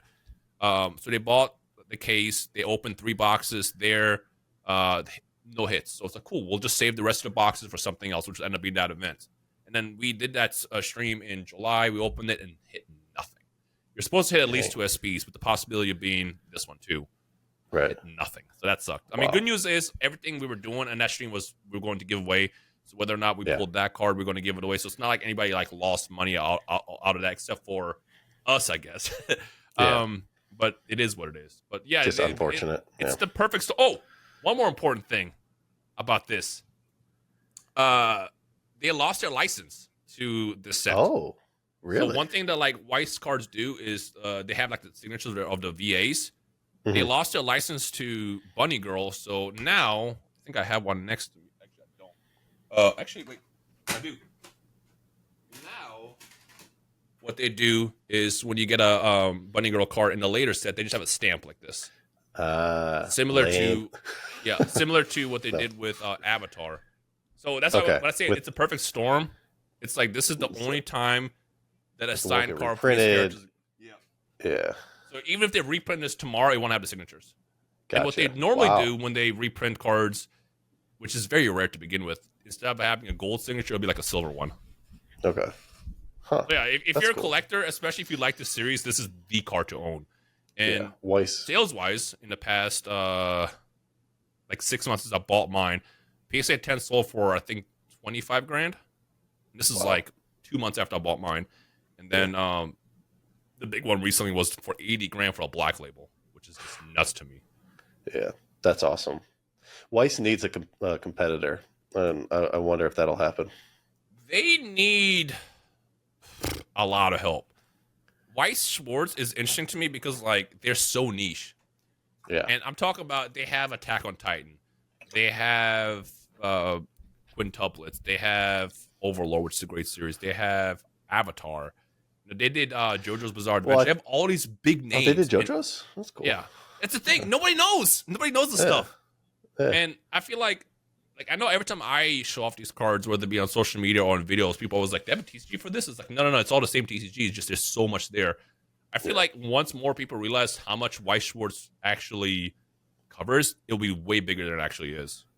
Yeah. And well, if that ever happens, the game will even explode even more for collectors because, again, everything's so low print. Yeah. It's printed to demand, essentially. Yeah. I think it's changed a little bit where they're doing additional waves now for some stuff. At least that's what I've noticed. But yeah, they have access to, well, I don't know how much access it really is. They have access to these American IPs because they're in Japan. So they're printing Marvel, they're printing Toy Story, they're printing Avatar, and they can get away with it because they're in Japan. Yeah. Whatever the license, they don't cross over borders. So that's been interesting. That's brought in a lot of new interest of Weiss.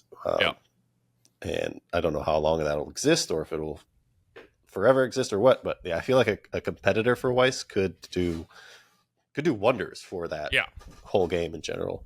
I just think more people need to know it exists, and I don't know what it'll take to get here. Because if you go to Japan, it's all over the trains. I think Weiss Schwarz is like the third biggest game in Japan, but outside of Japan, it's just so rare. It's not even on people's radar. And I think the other big issue is it's so I collect Weiss and I don't know where to buy it. Like you can probably find it on Amazon, but it's not like one of those things that you just know where to get. Like if they had it in Target, for example, and Walmart, like your generic stores, it'd be a lot more doable, I guess, for growth. Right now, it's very. Do you only want the Japanese or do you want the English? I only do English. You only do English, okay? Yeah, I'll do Japanese sometimes, but I think what attracts me to the English cards more is the scarcity. It's because it's less popular, less exists of it. And the pull rates are god awful, by the way. You mentioned you have that case of Avatar. There might be a secret rare in there. Normally, they don't. Exactly. Well, I have a ton of 7 Deadly Sins, the first set, and there's 2 per case, or 4 per master case. So there's SPs and there's secret rares. Yeah. SPs are usually 2 or 3 per case. The secret rares are the ones that are maybe, and these are the ones that end up being more sought after. For example, recently the ones released, with the stamps, the ones with they all have stamps. They all have stamps. So recently, this set came out in English. Finally, this is from Overlord, and if you get, I still have the case back. I bought 2 cases. This is the first time I bought 2 cases because I wanted to pull the secret rare, which wasn't guaranteed, by the way, in 2 cases, which is nuts because the case is 18 boxes, I think. But I the 2 cards I wanted was the English version of this. Is the Japanese version I got last year, and I wanted the big secret rare. I had no clue there were 2 secret rares in the set, so I paid I think it was $1,800 for 2 cases, and I opened the first case. The very first card I hit was the English version of this. I'm excited. I'm ecstatic, but that doesn't make your money back. So I'm like, I need to hit this card, and then I opened the first case. Don't hit the secret rare, and I'm like, this sucks. The very first box. I hit the secret rare that I wanted, which was this character, and the card art is insane. And I'm excited. I'm talking to my friends. You got really, really lucky. I'm like, what do you mean? And they go, I pulled this. I'm like, there's 2? The second secret rare, nobody cares about. I didn't even know there were 2. The first time I ever heard about Weiss was 2019, maybe 2020. And I barely knew anything about it, but I remember having a conversation about it with some friends, and I happened to go to a card store the next day, and they had 1 Weiss box. It was a Fairy Tale Weiss box. And I was like, okay, this is people are talking about it, must be cool. So I bought it, opened it, pulled the SP, the signature SSP, whatever character it was, Windy. I think I still have it. Graded a PSA 10. I don't think it's worth much, but yeah, I mean, a case hit, 1 box. That's all they had on the shelf. It was pretty awesome. So I got lucky with my first ever Weiss box. Oh, and I don't. Will just occasionally buy. Lucky you are with that, because that probably is 1 in 10 boxes. Yeah. So I got hooked. I got hooked pretty quick on opening Weiss product. I think what also brought me to Weiss the most was the quality of the cards. Because, like, you get a Yu-Gi-Oh card, Pokemon card, you're like, what is this? What happened? Yeah. It's like, this is the first TCG I've seen that matches the quality, if not better, than Japan. Japan actually, ironically, has quality control issues with Weiss, whereas what we get here is just perfect. It's just flawless. So a lot of times, you know, the joke we always say is, Pack Fresh is a PSA 8 in Pokemon and Yu-Gi-Oh. Yeah. In Weiss Schwartz, a Pack Fresh card is likely a black label. That's awesome. That's really good. Yeah. Also, with the Dragonball Super card game was another one that had really, really good quality. So I think having that under your sleeve for TCG is just, as a collector, is just beautiful. Yeah, as long as you have like the insane pull rates, because if you're pulling God rares out of every box or SSPs for out of every box, then you just got a ton of them, and they're all 10s, and that sucks. Yeah. But the fact that it's case hits, that helps out. So it's that Nadadoya syndrome. They increase the rate. Speaking of which, you keeping up with Dragonball Super card? No. Okay. I mean, I see them posted. You should. Because next week, they're dropping the next set. I forgot what it's called. I'm sure you can look it up. But they're releasing a God Rare Gogeta. And it looks insane. Look it up right now. Just type in God Rare GDR Gogeta. Now, normally what they've done with the God Rare so far, it's like 1 in 3 cases. And it's always like a slightly altered art. This is the first time where the God Rare Gogeta and a Secret Rare one look completely different. Is this the rainbow one? The rainbow bluish looking one is the God Rare, yeah. Oh my. SS Gogeta Fusion Reborn. Yeah. So you're going to want to get yourself a case for that while it's like $600 because that card alone will probably be like a couple grand. Unfortunately, I don't have access to Dragon Ball Super through my distributor, so I'll have to buy it on the secondary market, but... If you want, okay. I can give you my guy who'll give you normal prices. I could use a case or two. Absolutely. Yeah. You probably know him. I get mine from Golden War Turtle. Oh, yeah. I know him. Yeah. Okay, I'll hit him up. Is this the third God Rare? Because they did Vegeta, they did Goku with the wings. Fourth. So they did Vegeta, Gohan? They had Bardock, they did the Goku with wings, which was like whatever. Yeah. And then now they have this. So this set in general is great too because there's 3 Secret Rares. One we don't care about, but the 2 Secret Rares are Super Saiyan 2 Gohan from the Cell arc, which is like that's my favorite character of all time. Exactly. Yeah. And then you also have Gogeta, and also in the set you can pull the God Rare Gogeta. So I'm like, there's a lot of value in this. It's a good set. Gosh. Yeah, I need to get heavier into Dragon Ball Super. I love Dragon Ball too much that it's weird that I don't do as much of that. I just love the score stuff so much. Mm-hmm. I almost have a complete box collection now of unlimited, limited, of everything. Just need a couple of the big ones, unfortunately. Yeah. But I'm almost finished. I mean, you got the Super Saiyan 3 Goku. I got a few of them. Yeah. Yeah.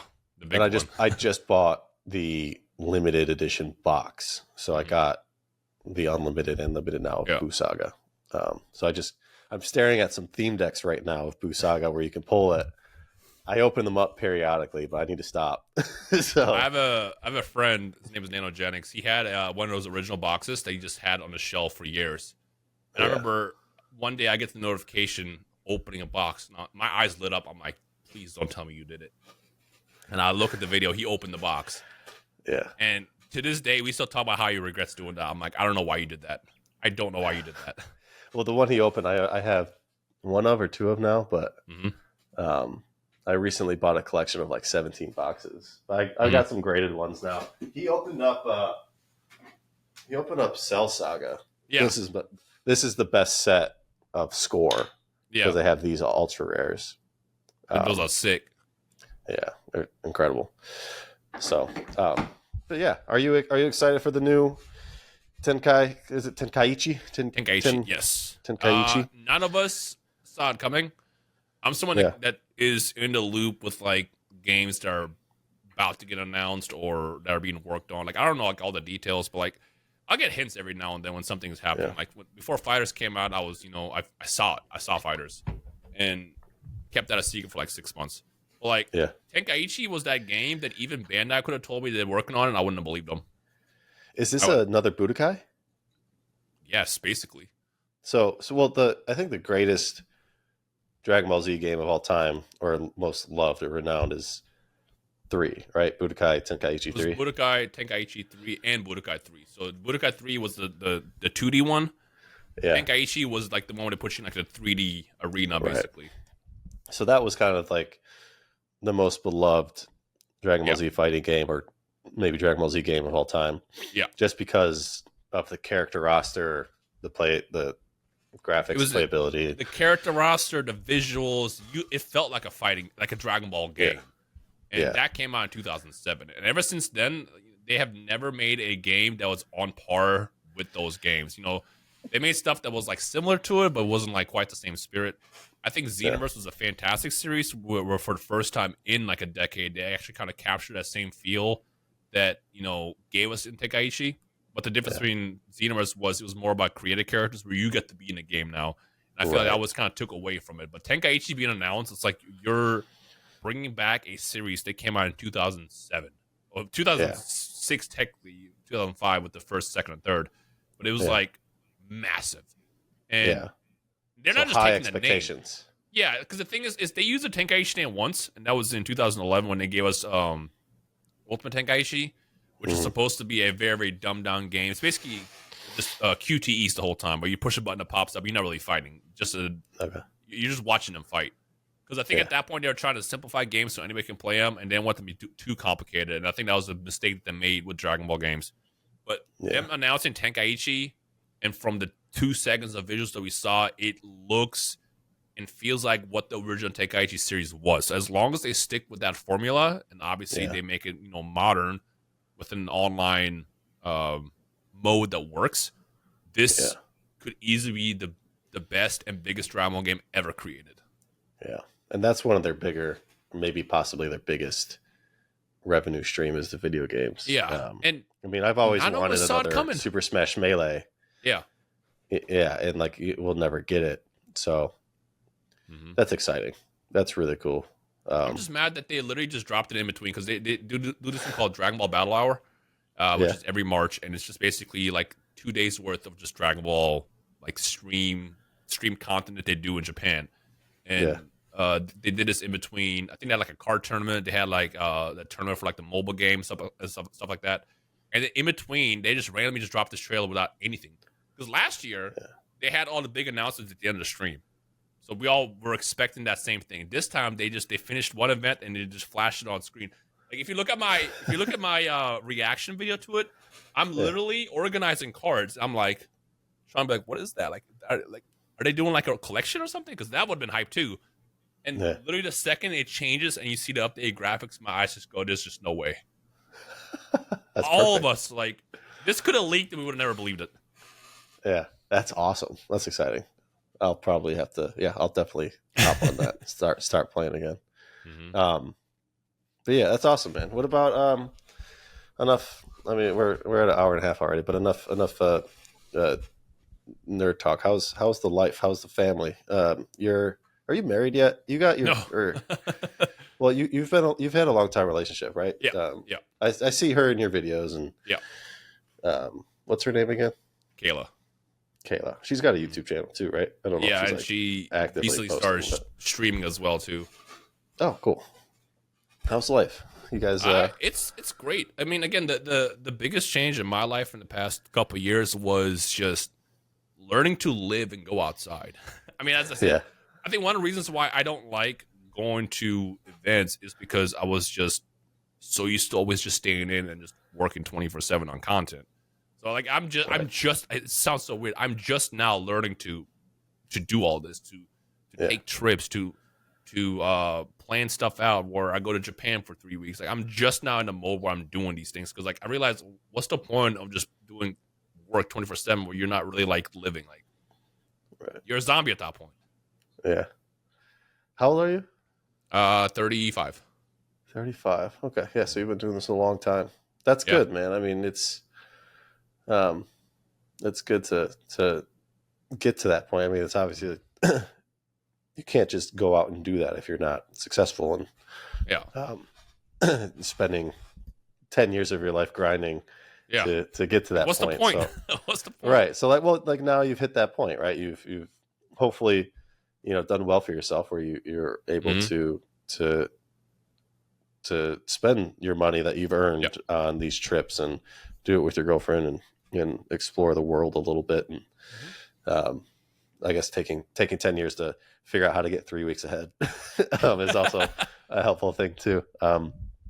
Thankfully, it's super easy with a podcast. I can Yeah. just record 5 episodes in a weekend and I'm good for a month. So I mean, that's how it is for me. Like, I know yeah, for my strategy for like the trips now that I've been doing is I'll come up with a series that I can just do throughout the whole trip. Like last time I was in Japan, I did a series that lasted like 10 episodes, and that covered 10 out of the 16 days I was gone. So now the trick is as long as I can figure out a series that you can get people invested in episode 1, they're all going to do great. Because the trick about doing any series on YouTube is like usually by the time you get to episode 3 or 4, nobody cares anymore. It drops off. It gets shown less in the algorithm. But if you can get something that, like a competition between friends, for example, that you can hook people in like episode 1, episode 2, they'll stick to, for the most part, the whole series. Yeah. And since you're doing that only once a year, once every like 6 months, it's rare. So when that series gets announced, people will tune in too. Yeah, that's good. Something you could reoccur annually. Yeah. That's nice. Where else would you like to go other than Japan? Or you just want to go to Japan all the time? Right now, I'm in that mode. I'm in that Yeah. mode. So I've had not a fear of flying, but like an anxiety of flying for the Oh, yeah. longest. So Yeah. the again, remember how I said I like to say yes and deal with the problem later. In 2019, I got a call from Bandai to fly to Japan, and originally I said no. I was like, if you need me, we can do it over Discord, but I'm not doing it. Yeah. But then they hit me. They were like, hey, this is the first time where we got this approved to do this. Because, as you know, with Pokemon, I don't know if you got hit by that problem, but Japan is not very fond of content creators. The reason why is because we are using their IP, and they don't really have a say in how we're using it. It's kind of like, oh, you're using my content with our permission. It's disrespectful. Yeah. And even though it's not like, I can't speak on others, but for me, I don't use the anime clips. I'm not selling merch with the characters on. I don't do any of this. I'm just playing a game. And the way I see it is I play the game where people see the game and then drives up sales. It's a win-win situation. I don't need anything else. And for the longest, content creators in Japan never had a relationship where it was like, hey, let's work together. As I mentioned, if Konami hits me up, it's Konami US. It's Bandai US. It's never Japan. If Japan finds out that you exist, they likely want you shut down. Yeah. And that's because, again, people are usually abusing their IP. They're uploading full episodes. They're uploading, they're breaking their guidelines. What might not be breaking the rules here is breaking the rules over there. And that's why it clashes. It's a big, weird gray area. So what happened in 2019, they hit me up to fly to Japan. And I was like, no, let's do it on Discord if you need to, but I'm not doing that. Then I thought about it. I'm like, this could be cool. And then they hit me back and they're like, hey, I need you to say yes. This took a lot of effort to get them to approve. This is the first time where they looked at the content creator and they were like, let's give it a shot. And I'm like, sure. And one of the reasons why I also accepted this is I figured, okay, if I do this flight once, I know I can do it again. Yeah. I was in Japan for 2 days, by the way. It was 2 days. Oh, 2 days. wow. I flew in. That's brutal. Literally landed at like night. Next day did the shoot. Left the next day. It was crazy. That's tough. But that's tough. Again, the main reason why I did it is I wanted to see if I can do this long flight. And once I realized I could, I'm like, I can do this again. And it's funny because I planned on going to Japan that following January, and then the pandemic happened. And I'll never forget, Japan announced they had like 10 cases. I'm like, nope, we're not going there. Let's stay here. It's fine. And then we got locked down for 3 years. But now we finally exited that time. I'm like, all right, I wanna go do more stuff. And that's one of the main reasons why I went to Japan twice in the past year. I'm going again. But I want to visit Europe again. I mean, I was born in Europe. I want to visit Europe again. Maybe New Zealand might be kind of fire, but like that'd be cool. It's also a more brutal trip because like I think those trips are like 18 or 20 hours or something like that. Yeah, like I've never been to Europe. I've always wanted to go. It's easier from the East Coast, obviously, but now I'll be in Seattle. That'll be a very long trip. Same with you going to Europe. So I don't know if that's going to be. Europe is not hard. It's the New Zealand is the one that's crazy. Oh, that one's crazy. Okay. Yeah, that's the one that's literally like 18 hours or something. It's like literally opposite side of the earth. and Yeah. then, but you have to go to different places. Yeah. But yeah. Now that I'm in Seattle, I'm going to try to go to Japan a lot more because it's like Yeah. I might be like the closest you could be in the U.S. Mhm. to Japan.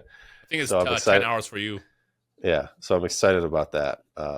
But I'm the same way. Like I mean, I grew up not traveling a lot, so I never got to like go on, do a lot of plane trips or anything. It was always car road trips and stuff like that. So that's always growing up. It was like foreign to me to get on a plane and fly somewhere. Yeah. So I would just say yes, but then leading up to it, I'd be regretting it. Like I don't want to do this. I don't want to do this. I don't want to do this. Yeah, that's me. And then you get there and it's amazing and you're having a blast. And so I think that's just because I grew up not doing it a lot and not used to it. I definitely have anxiety around flights and I fly a lot. So it's it doesn't ever go away. Not to sorry, but yeah, it never really goes away from me. It's easier, but it's always there. It's always like for me, it's gone away for the most part. And I think it's because like once the takeoff happens and I accept I'm in the air, I'm like, all right, I'm here now. Back. Yeah. I'll be here for a couple hours and then we're good. Yeah. Yeah. Hopefully can sleep. Hopefully can watch a few movies, whatever it is. But that's awesome, man. I'm really happy that you've hit this point now where you're able to experience life a little bit more and not just the walls around you. The walls, yeah. But really great catching up. Thank you for hopping on. Literally, thank you for having me. In a couple hours from texting you. So I appreciate it. I'm definitely going to keep an eye out for the new Dragon Ball Z game and be watching you because I've been wanting to play a video game for a while, and whenever that comes out, I'll be ready for it. Have you played Kakarot? So, no, I pre-ordered it and never opened it, so I don't know where it's at. I think you will like it. It's a good story. Good story. It's the original story from start to finish, but it's like the game is very, very bare bones, but in a way where anybody can just pick it up and play, which is the whole goal. I mean, the original trailer that they showed was a guy coming home from a long day of work, and then he sits down and he plays the game, and then the next shot he's a kid. And the whole idea is you're reliving the journey of Dragon Ball as a kid, which again, a lot of us we grow up and we forget about the things that we grew up with. And I think that whole goal with Kakarot was to recapture that. And I think they do it really, really well. It's very simple gameplay. You press like 2 buttons. But it's like they do it so well where like as you're playing it, you're just going to be like, I remember this. And it just triggers like this nostalgic part of your brain. It's like, I don't know how to describe it, but like when you play, you'll know what I'm talking about. Okay. Yeah, that sounds just right up my alley, like perfect for me right now, where it's not too much thinking. It's just exactly. Yeah, okay, cool. I'll do that. I'll definitely get that. Yeah, but all right, man. Again, thank you. This will be posted like 2 weeks from now, or so. Okay. Yeah, 2 weeks from now, actually. So, man, hope you have a good time. Hopefully, I get to meet you in person one day. Maybe I have a better chance of seeing you in Japan, I think, than anywhere else. But yeah, stay in touch. We'll chat, and if I'm ever down in your San Diego area, I'll hit you up. And if you're ever in Seattle, let me know. Most stuff we'll do. Sounds good. Thank you for having me. Cool. It was fun talking, and just like last time, it was just a big pleasure. Yeah. Awesome, Dino. Have a good one. You too.